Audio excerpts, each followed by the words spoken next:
Taste the Daily. Netravati ನದಿ ತೀರದಲ್ಲಿ ಶವಗಳನ್ನು ಹೂತಿಟ್ಟಿರುವ ಆರೋಪದ ಪ್ರಕರಣಕ್ಕೆ ಸಂಬಂಧಪಟ್ಟಂತೆ ಉದಯ್ ಕುಮಾರ್ ಜೈನ್ಗೆ ಎಸ್ಐಟಿ ಅಧಿಕಾರಿಗಳು ಬುಲಾವ್ ಕೊಟ್ಟಿದ್ರು, ನೋಟಿಸ್ ಕೊಟ್ಟಿದ್ರು. ನೋಟಿಸ್ನ ಹಿನ್ನೆಲೆ ಉದಯ್ ಕುಮಾರ್ ಜೈನ್ ಇವತ್ತು ಎಸ್ಐಟಿ ಕಚೇರಿಗೆ ಹಾಜರಾಗಿದ್ದಾರೆ. ಉದಯ್ ಕುಮಾರ್ ಜೈನ್ ಪಾತ್ರ ವಿಚಾರಕ್ಕೆ ಸಂಬಂಧಪಟ್ಟಂತೆ ಎಸ್ಐಟಿ ವ್ಯಾಪ್ತಿ ತನಿಖೆ ವಿಸ್ತಾರವಾಗ್ತಾ ಹೋಗ್ತಾ ಇದೆ. ಅನೇಕರಿಗೆ ನೋಟಿಸನ್ನು ಕೊಡಲಾಗ್ತಾ ಇದೆ. ಚಿನ್ನಯ್ಯ ಕೊಟ್ಟಿರುವಂಥ ಹೇಳಿಕೆಯ ಆಧಾರದ ಮೇಲೆ, ಜೊತೆಗೆ ಈ ಪ್ರಕರಣದಲ್ಲಿ ಯಾರನ್ನೆಲ್ಲ ವಿಚಾರಣೆಗೆ ಒಳಪಡಿಸಿದ್ದಾರೋ ಆ ಎಲ್ಲ ಹೇಳಿಕೆಗಳನ್ನು ಆಧರಿಸಿ ಆ ವ್ಯಕ್ತಿಗಳನ್ನು ಕರೆತರಲಾಗ್ತಾ ಇದೆ. ಇದು ಸೌಜನ್ಯ ಕೇಸ್ಗೆ ಸಂಬಂಧಪಟ್ಟಂಥ ಎನ್ಕ್ವೈರಿ ಆಗಿರುತ್ತೆ. ಯಾಕೆ ಅಂತ ಹೇಳಿದ್ರೆ, ಉದಯ್ ಕುಮಾರ್ ಜೈನ್ ಸೇರಿ ಹಲವರಿಗೆ ಇವತ್ತು ನೋಟಿಸನ್ನು ಕೊಟ್ಟಿತ್ತು. ಸೌಜನ್ಯ ಮನೆಯವರು ಶಾಸಕ ಉದಯ್ ಕುಮಾರ್ ಸೇರಿದಂತೆ ಹಲವರ ಮೇಲೆ ಆರೋಪ ಮಾಡಿದರು.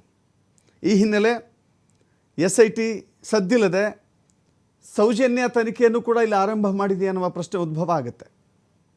ದಕ್ಷಿಣ ಕನ್ನಡ ಜಿಲ್ಲೆ ಬೆಳ್ತಂಗಡಿ ತಾಲೂಕಿನಲ್ಲಿರುವಂಥ ಎಸ್ಐಟಿ ಕಚೇರಿಗೆ ಆರೋಪ ಹೊತ್ತ ಉದಯ್ ಕುಮಾರ್ ಜೈನ್ ಬಂದಿದ್ದಾರೆ.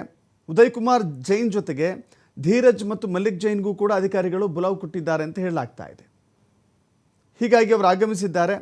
ನಾನು ಯಾವುದೇ ತನಿಖೆಗೂ ಸಿದ್ಧ ಅಂಥೇಳಿ ಉದಯ್ ಕುಮಾರ್ ಕೂಡ ಹೇಳಿಕೊಂಡಿದ್ದಾರೆ.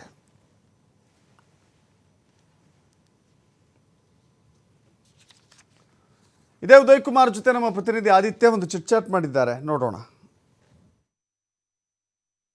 ಸೌಜನ್ಯ ಪ್ರಕರಣ ಸಂಬಂಧ ಎಸ್ಐಟಿ ತನಿಖೆ ಮಾಡಿದ ರೀತಿಯಲ್ಲಿ ಕಾಣಿಸ್ತಾ ಇದೆ. ಇದಕ್ಕೆ ಪೂರಕವಾಗಿ ಅಂದರೆ ಏನು ಈ ಹಿಂದೆ ಸೌಜನ್ಯ ಪ್ರಕರಣ ಸಂಬಂಧ ಆರೋಪ ಮಾಡಲಾಗಿತ್ತು. ಸೌಜನ್ಯ ಕುಟುಂಬಸ್ಥರು, ಮನೆಯವರು ಏನು 3 ವಿರುದ್ಧ ಆರೋಪ ಮಾಡಿದರು. ಈ ಪೈಕಿ ಉದಯ್ ಕುಮಾರ್ ಜೈನ್ ಅವರಿಗೆ ಎಸ್ಐಟಿ ಅವರು ಇವತ್ತು ವಿಚಾರಣೆಗೆ ಹಾಜರಾಗೋದಕ್ಕೆ ಕರೆದಿದ್ದಾರೆ. ವಿಚಾರಣೆಗೆ ಹಾಜರಾಗೋದಕ್ಕೆ ಕರೆಯುವ ಹಿಂದಿನ ಕಾರಣ ಏನು ಅನ್ನುವಂಥದ್ದು ಇನ್ನೂ ನಿಗೂಢವಾಗಿದೆ. ಈ ಬಗ್ಗೆ ಮಾತನಾಡೋದಕ್ಕೆ ನಮ್ಮೊಂದಿಗೆ ಉದಯ್ ಜೈನ್ ಅವರಿದ್ದು ಮಾತನಾಡ್ತಾ ಹೋಗ್ತೀನಿ ಸರ್. ಇವತ್ತು ಎಸ್ಐಟಿ ಅವರು ಕರೆದಿದ್ದಾರೆ, ಏನು ಕಾರಣ ಗೊತ್ತಿಲ್ಲ. ನಮಗೆ ನಿನ್ನೆ ರಾತ್ರಿ ಫೋನ್ ಮಾಡಿದರು. ನಾನು ಅದನ್ನು ಬಂದು ಅಲ್ಲಿ ಮಾತಾಡಿ ಎಲ್ಲ ಹೌದಾ ಅಲ್ವಾ ಎಸ್ ಟಿ ಅವರ ಹೌದಾ ಅಲ್ವಾ ಅಂತ ನಾನು ಅಲ್ಲಿ ಬಂದು ಕನ್ಫರ್ಮ್ ಮಾಡಲಿಕ್ಕೆ ಬಂದಿದ್ದೆ. ಇವತ್ತು ಬರಲಿಕ್ಕೆ ಹೇಳಿದ್ದಾರೆ. 11 ಗಂಟೆಗೆ 10 ಗಂಟೆಗೆ ಒಂದು ಬರಲಿಕ್ಕೆ ಹೇಳಿದ್ದಾರೆ. ನಾನು 10 ಗಂಟೆಗೆ ಬರ್ತೇನೆ ಹೇಳಿದ್ದೇನೆ. ಅವರು ಇವತ್ತು ಬರಲಿಕ್ಕೆ ಹೇಳಿದ್ದಾರೆ. ಇನ್ನೂ ಗೊತ್ತಿಲ್ಲ ಎಂತ ಅಂತ, ಯಾಕೆ ಬರ್ಕಂದ್ರೆ ಗೊತ್ತಿಲ್ಲ. ಈಗ ಒಂದು ಕಡೆಯಿಂದ ಈ ಬುರುಡೆ ಪ್ರಕರಣ ಇದೆ, ಇನ್ನೊಂದು ಕಡೆಯಿಂದ ಸೌಜನ್ಯ ಪ್ರಕರಣ ಅಂತ ಹೇಳಲಾಗ್ತಾ ಇದೆ. ಯಾವುದಾರ ಸಂಬಂಧ ನಿಮ್ಮನ್ನು ಕರೆದಿರ್ಬೋದು ಅಂತ?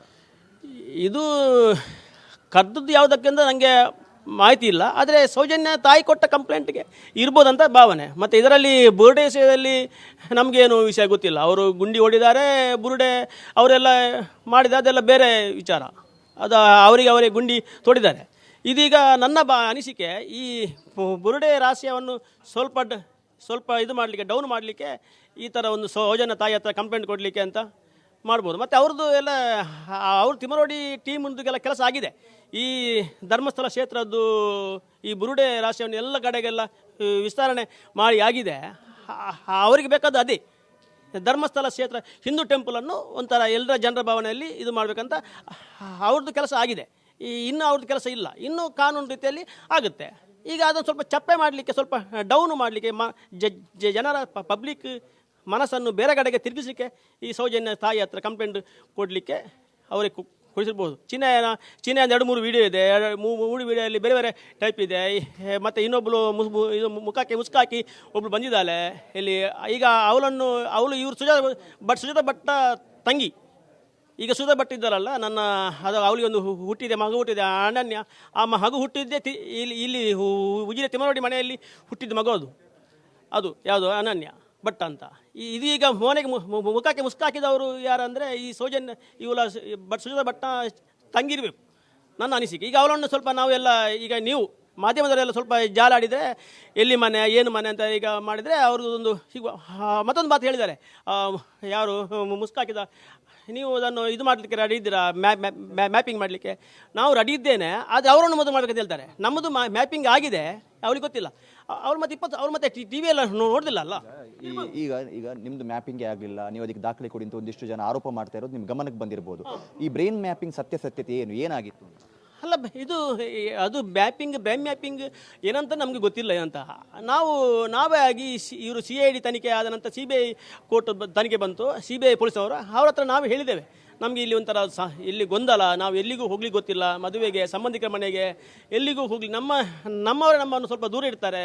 ನಮಗೆ ಒಂದು ಇದಕ್ಕೆ ಏನಾದರೂ ಪರಿಹಾರ ಮಾಡಿ, ಏನಾದರೂ ಮ್ಯಾಪಿಂಗ್ ಎಂತ ತನಿಖೆ ಏನಾದರೂ ಮಾಡಿ ಅಂತ ನಾವು ಹೇಳಿದ್ದಕ್ಕೆ ಹೇಳಿದರು.